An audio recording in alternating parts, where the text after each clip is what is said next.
Danny Acosta here with UFC welterweight Jake Shields. Jake, a lot of things happening in the division right now. What do you make of all the shuffling that's going on in the title picture? Nick Diaz now fighting Carlos Condit.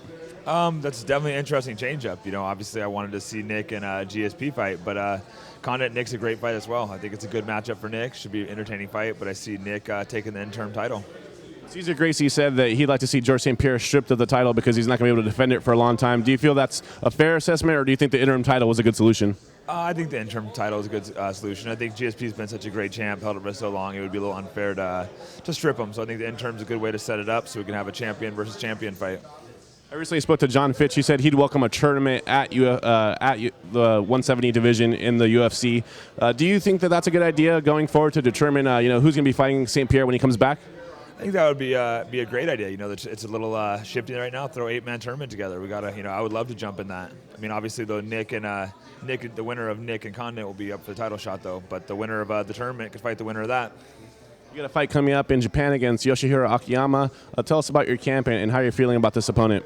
Well, I'm really far out, so I haven't really started my camp yet, but I'm feeling great about the opponent. I think he's a tough fighter, but also someone that should match up good against. I want to take it out there and get back on track and get a big win.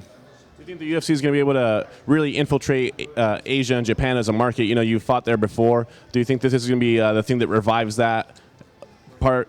I think it's really unpredictable. You know, the Japanese market's a little unpredictable. I've been out there quite a bit, and fighting was huge out there before, but it's also changed quite a bit, and they also had a slightly different take than the American fans. So I'm actually really curious to see if UFC will. I certainly hope it does, and if they do, that could be a huge market coming back in Asia.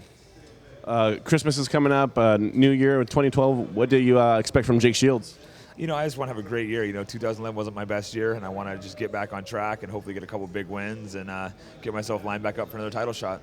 So ideally, by the end of 2012, you'd like to be back in a position to be a contender? Yeah, you know, I would like to be, a number one contender by the end of 2012. Realistically, I doubt I'd get a title shot unless something weird happened. Anything can happen, but I would like, if I could put a couple big wins together and be talked about for number one contender. And so have you had that conversation with Nick? Obviously, he's fighting for the title here soon. Me and Nick, we'll never fight each other, obviously. So we've always found ways to avoid each other when we're in Strikeforce, so I'm not too worried about it. One of us will go up. So we both fought at 85s and both fought at 70s. So it's certainly, right now I want to see Nick go out there and take that belt, and then I'll worry about what I'm going to do from there. So you changed your diet. You're a vegan now. Do you think that 185 would be as easy as it was before?